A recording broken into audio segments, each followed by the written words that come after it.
विलास सहकारी साखर कारखान्याच्या प्रांगणामध्ये आपल्या सर्वांचं श्रद्धास्थान श्री विलासराव देशमुख साहेब यांच्या पूर्णाकृती पुतळ्याच्या अनावरण समारंभ आणि या समारंभाचं विशेष निमंत्रण आदरणीय श्रीमती वैशालीताई देशमुख यांनी आपल्याला दिलेलं आहे आणि म्हणून हा कार्यक्रम संपन्न होतोय। या कार्यक्रमाचे अध्यक्ष माननीय दिलीपरावजी देशमुख, महाराष्ट्र प्रदेश काँग्रेस कमिटीचे सन्माननीय अध्यक्ष माननीय नानाभाऊजी पटोले, येथे उपस्थित असलेले माजी मुख्यमंत्री आणि ज्येष्ठ नेते माननीय पृथ्वीराजजी चव्हाण साहेब, येथून आदरणीय उल्हासदादा पवार, जयंतरावजी पाटील आपल्यामध्ये येऊन गेलेले आहेत, बंटी पाटीलजी, विश्वजी कदम येऊन गेले, खासदार चंद्रकांतजी हंडोरे, माननीय शिवाजीराव मोगे, आमदार अमितजी देशमुख, आमदार धीरजजी देशमुख, रितेशजी, विधिमंडळातील माझे सर्व सहकारी सुरेशजी वरपुडकर आहेत आणि अनेक खूप सहकारी आले, नाव राहून जाईल, आणि उपस्थित असलेले सर्व पदाधिकारी, कार्यकर्ते, सर्व बंधू आणि भगिनी, बराच वेळ कार्यक्रम चाललेला आहे, मी काय आपला जास्त वेळ घेणार नाही, परंतु हा एक अविस्मरणीय अशा प्रकारचा समारंभ येथे संपन्न होतोय। अत्यंत सुंदर असा पुतळा आदरणीय विलासराव देशमुख साहेबांचा या प्रांगणामध्ये उभा राहिलेला आहे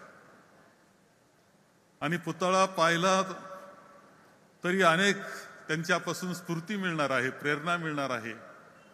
अशा प्रकारचं सुंदर स्मारक आपण निर्माण केलं, प्रथम तुमच्या सगळ्यांचे आभार मानले पाहिजे।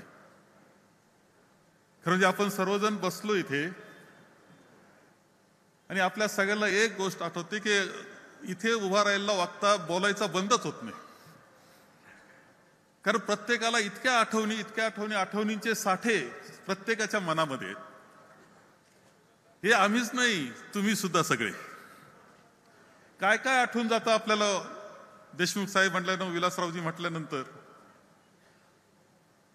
त्यांचं आपण जीवन आपण पाहतो ते आपल्याला आठवतं, काही ना काही निमित्तानं आपल्या जीवनामध्ये ते आलेले असतात। एक मी पाहतोय की आज निवडणुकीचा कालखंड सुरू झालेला आहे, अनेक भाषण सभा चालल्यात, काही ठिकाणी खालच्या थराला चालल्या, त्या सोडून देऊ, परंतु जिथे सभा कोणत्याही पक्षाची असली आणि सगळे एकत्र बसले असले तर विलासरावजींचं नाव तिथं आल्याशिवाय राहत नाही। बसल्या बसल्या तरी म्हणतात, अरे काय विलासरावजीचं भाषण असायचं ना, असं गाजायचं, असं म्हटल्याशिवाय ती सभा संपन्न होत नाही, कोणत्या पक्षाची असो। आपल्या सर्वांकरता तरी साहेब गेल्यानंतरचा सुद्धा कालखंड पाहिला तर एकही दिवस आपला असा नसेल की त्यांची आठवण आली नाही, असं आहे। आणि त्यामुळं इतक्या आठवणी, प्रत्येकाच्या वेगवेगळ्या आठवणी, एक व्यक्तिमत्व एवढ्या सगळ्यांच्या अंतःकरणात कसा वसा करू शकतं हे समजू शकत नाही आपल्याला, अशी परिस्थिती। आणि म्हणूनच मी अमितजींना म्हटलो की आपण असं करूया की 25 मेला पुन्हा एकदा फक्त आठवणीचा जागर करायचा। महाराष्ट्रातले असतील, तुमचे लातूरकडची असेल, कुणी असेल, त्याला काय आठवणी, पहिल्या आठवणी माहिती घ्यायची, कारण कोणती कशी दर्जेदार व्यवस्थित पद्धतीने असली पाहिजे आणि त्याचं पूर्णपणे रेकॉर्डिंग हे, आणि ज्यांना सांगायचं त्यांना समोर, अशा प्रकारचा जागर, आठवणीचा जागर, विलासरावजींच्या आठवणीचा जागर आज आपण जरी केला तर मोठं डॉक्युमेंटेशन असं होऊ शकतं की जे पुढचे 100 वर्ष लोक ऐकतील, पाहतील। आणि काय एक अभूतपूर्व व्यक्तिमत्व असं होतं की ज्याने अनेकांच्या अंतःकरणात अशा पद्धतीनं वास केलेला आहे, हे कुठेतरी त्याची नोंद कायम राहणार आहे। शेवटी डॉक्युमेंटेशन असलं, त्याचं नोंद असली तर ते पुढे टिकतंय, लक्षात ठेवा। रामायण लिहिलं गेलं म्हणून राम आहे, विसरून चालणार नाही। मध्यंतरी खरं म्हणजे माझ्या पाठीमागे लागून सुद्धा उल्हासदादांनी लिखाण लिहून करून घेतलं, पुस्तक प्रकाशन होणार म्हटले, पण दादा गेले काय, पण अजून काय पुस्तक प्रकाशन झालं नाही। दादा त्याच्यात आणखी काय करायचं करा, तुमचं छापा 25 मेला त्या पुस्तकाचं प्रकाशन करायचं आहे, हे मी आजच सांगून टाकतो। अजून काही घ्या, किती मी सहज म्हणून आठवत जातो, मी काही जास्त वेळ घेणार नाही, पण एक दोन गोष्टी सहज मी आपल्याला सांगेल. त्यांच्या मंत्रिमंडळात मी आलो आणि मला पाटबंधारे खात्याचा राज्यमंत्री होतो मी. त्यावेळेस त्यांच्याकडे घेऊन जायचो. पावसाळी अधिवेशनामध्ये धरणं पाऊस पडत असायचा महाराष्ट्रामध्ये आणि धरणांमध्ये पाण्याचा साठा काय, कुठं किती पाऊस, याची परिस्थिती काय हे माहिती असणं अत्यंत आवश्यक असायचं पाटबंधारे खात्याला. म्हणून मी एक रंगीत चार्ट तयार करायचो, कोणत्या धरणाच्या काय स्थिती संपूर्ण राज्याची ती असायची. एक दोन वेळेस मी नेऊन साहेबांना दाखवली. मी त्यांची माझी जागा ही त्यांच्या पाठीमागच, त्यांनी तशी जागा करून घेतली होती माझी. मी त्यांच्याकडे तो चार्ट द्यायचो आणि कोणत्या धरणाची महाराष्ट्राची काय परिस्थिती आहे आज हे सांगणार तो चार्ट असायचा. पावसाची परिस्थिती काय आहे ते सांगणारा चार्ट तो असायचा. साहेब सगळ्या धरणांकडे पाहत पाहत पाहत पाहत याच्या अरे विदर्भात असं दिसतंय, मराठवाड्यात असं दिसतंय, इकडं असं दिसतं, तिकडं तसं दिसतं, कोकणाची स्थिती अशी आहे, अमुक होतंय, मुंबईचे तळे भरले, असं. शेवट यायचं बोट यायचं ते मांजरावर टाकायचं बोट आणि म्हणजे बाळासाहेब मांजराची परिस्थिती कधी सुधारणार.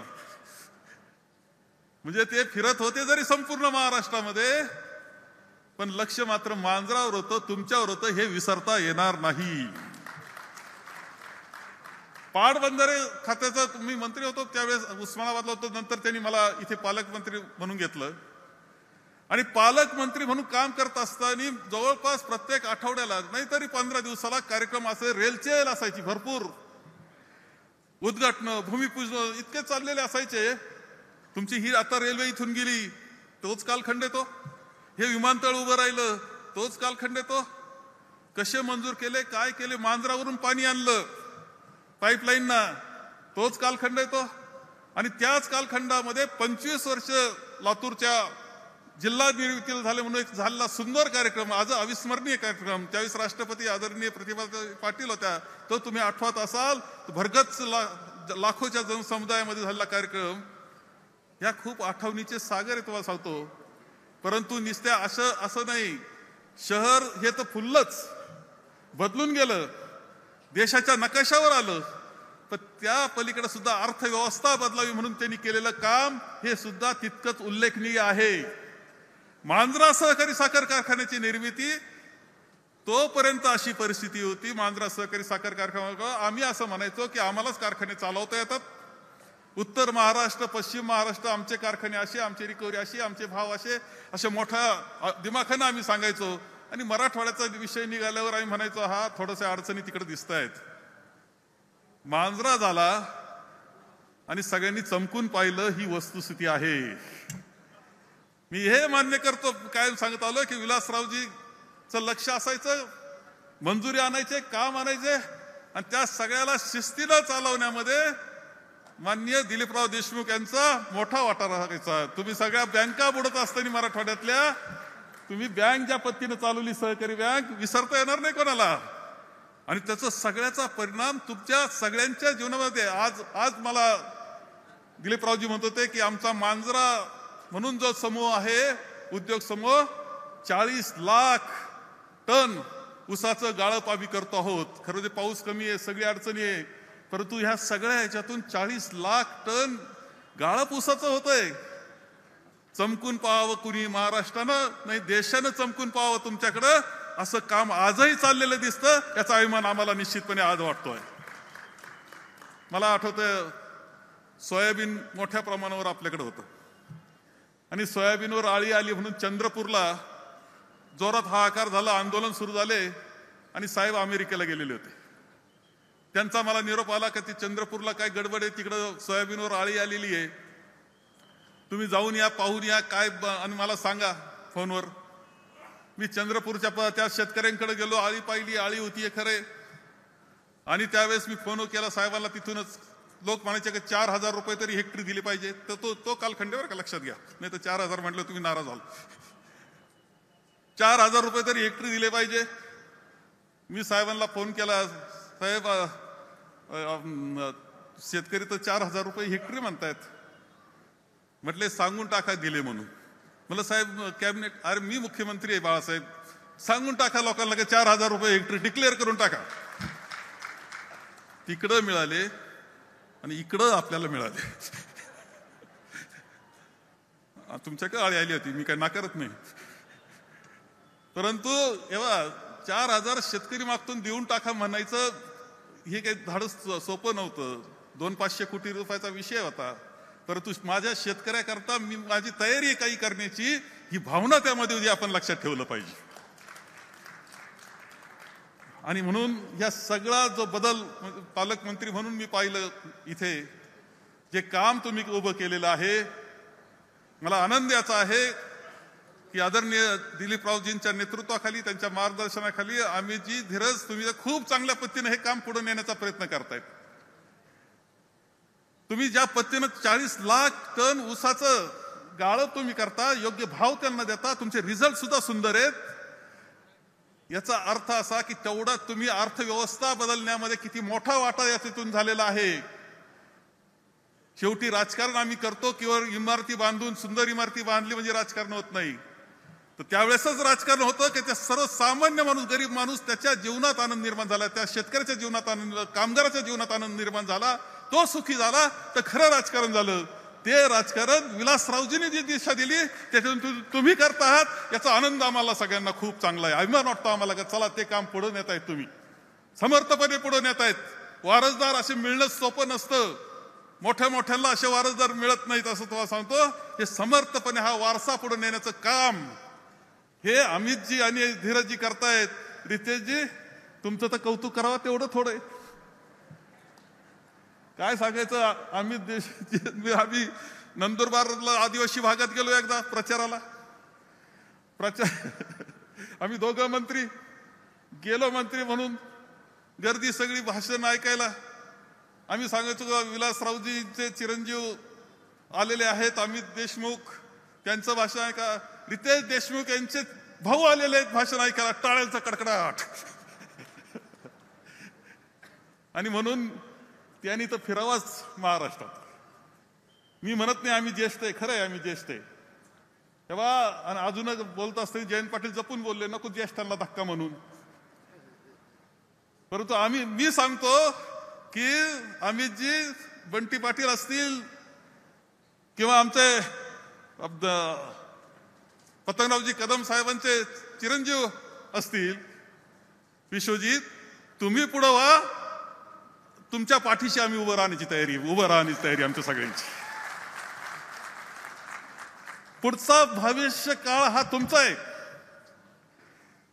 तुम्हाला हा जसा लातूर हे सगळं सांभाळायचंय, तसा महाराष्ट्र आणि देश सांभाळण्याची ताकद असणारे तुम्ही हे विसरून चालणार नाही.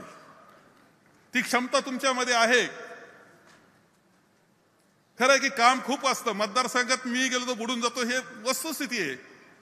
परंतु आपण मतदारसंघ सांभाळणाऱ्या कार्यकर्त्याची फळी तुमच्याजवळ जितकी सुंदर आहे, तुम्हाला सांगतो, संस्था सांभाळणारी फळी तुमच्या इतकी चांगली आहे. लातूरमध्ये कौतुकास्पद फळी आहे. मी त्यांच्यात वावरत असायचो, पालकमंत्री म्हणून मी त्यांच्यातच असायचो. दिलीपरावजींच्या मार्गदर्शनाखाली आजही ती फळी ताकदीनं उभी असलेली दिसते. ही फळी आणखी काम करील. पण तुम्ही मात्र महाराष्ट्र फिरायला सुरुवात करा.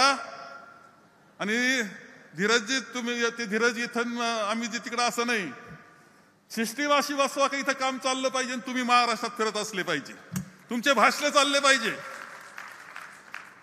अमित देशमुख येणार म्हटल्यानंतर सुद्धा 2-4 हजार लोक तर फक्त विलासरावजींचा मुलगा येणार आणि त्यांचं भाषण त्यांच्यासारखे म्हणून ऐकायला येतात. गाड्या पाठवावं लागत नाही तुमच्या भाषणाला. मग हे जर भाग्यवान आपण आहोत तर त्या भाग्याचा उपयोग करून घेतला पाहिजे. आणि त्याकरता तुम्हाला बाहेर पडणं आवश्यक आहे. तेव्हा काही असू, वाटत असेल कोणाला, काही वाटत असेल काँग्रेसचं काय होणार, परंतु काँग्रेसचा विचार हा शाश्वत विचार आहे. तो राज्यघटनेशी निगडीत आहे. राज्यघटनेच्या प्रियंबलचा विचार हा काँग्रेसचा विचार आहे. तो शाश्वत असा देशाला पुढे नेणारा विचार आहे. तो जगवणं, टिकवणं ही सुद्धा जबाबदारी, ऐतिहासिक जबाबदारी जर आपल्यावर असेल तर ती पार पाडली पाहिजे. पुन्हा एकदा दिवस येणार तो काँग्रेसचा येणार, ही वस्तुस्थिती तुम्हाला या निमित्तानं सांगतो. आणि त्यामध्ये तुमचं नेतृत्व तुम्ही असलं पाहिजे, ही अपेक्षा साहजिकपणे आम्ही सगळेजण करतो आहोत. तरुणांनी पुढे या, आम्ही पाठीशी आहोत असं म्हणण्याची ताकद आमची आहे. आणि आम्ही भक्कमपणे पाठीशी उभं राहू, त्याची काळजी करण्याचं काही कारण नाही. पाहिलं राहुलजींचा यात्रेमध्ये तुम्ही सुद्धा सहभागी झाले होते, मोठ्या संख्येनं सहभागी झाले होते पदयात्रेमध्ये. त्यांनी पदयात्रा केली आपली भारत जोडोची. लातूरच्या 10,000 लोक तिथं होते. हत्तीनं स्वागत तुम्ही केलं होतं, हत्ती आणला होता तुम्ही. गेट काय सुंदर केलं होतं तुम्ही, तुळजाभवानीचं गेट केलं होतं. अजूनही राहुलजींच्या आवाज आम्ही बैठकीत बसतो आणि ती सगळी गर्दी ती आठवते, आपले लोक आठवतात. त्यावेळेस म्हणतात पुरोगामी विचार, राज्यघटनेचा विचार जेवढा महाराष्ट्रातल्या या जनतेला कळतो ना तेवढा क्वचितच कोणाला कळत असेल. आणि म्हणूनच तो देखावा तुम्ही आठवा. आणि आज आपण पाहतोय की देश अत्यंत कठीण परिस्थितीतून जातोय. घटनेचं काय होणार, लोकशाहीचं काय होणार असं आपल्या सगळ्यांना वाटत असतं. सर्वसामान्य माणसाला ताकद कोणामुळे मिळाली असेल तर या राज्यघटनेनं दिलेल्या अधिकारामुळे मिळाली, हे विसरून आपल्याला चालणार नाही. ते जपण्याची जबाबदारी आपल्या सगळ्यांची आहे. आणि म्हणून आपल्याला सुद्धा सगळ्यांना मी विनंती करतो की आदरणीय विलासरावजींच्या या कार्यक्रमाच्या निमित्तानं, त्यांच्या पुतळ्याच्या कार्यक्रमाच्या निमित्तानं तुम्ही तुमचा हा भाग आणि लातूर जिल्हा सांभाळा. खासदारकीचा सीट आपलं आलंच पाहिजे. भक्कमपणे उभं राहा. कोण उमेदवार, ठीक आहे, उमेदवार चांगला असला पाहिजे, तुम्ही ठरवा, आम्ही शिफारस करूवर. परंतु उमेदवार निवड नाही तर विचार जगवायचा आहे आपल्याला, हे विसरून जाऊन चालणार नाही. विचार जगवणं हे सगळ्यात महत्वाचं. काय चाललं, ईडी काय, IT काय? अरे तो ब्रिजभूषण खासदार कसे अत्याचार करतो, तो मोकाट फिरतोय. खोक्यांचं सरकार इथं कसं चाललेलं आहे, वेगळं सांगण्याची आवश्यकता नाही. खोक्यांचं सरकार महाराष्ट्रातलं खोके सरकार.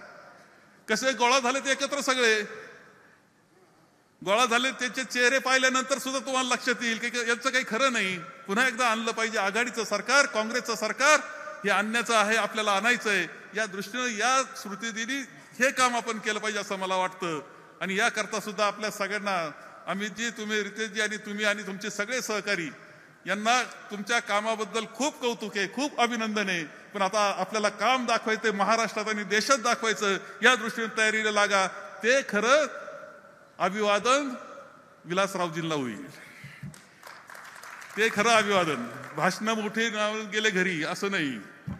ते खरं अभिवादन. ते करायचे, ते कष्ट करायचे, ती मेहनत करायची, ते श्रम करायचे. पण जिंकायचंच आपल्याला. ही जबाबदारी आपण घ्या आणि कामाला लागा, एवढंच आवाहन करतो आणि माझे 2 शब्द संपवतो. ABP माझा, उघडा डोळे बघा नीट.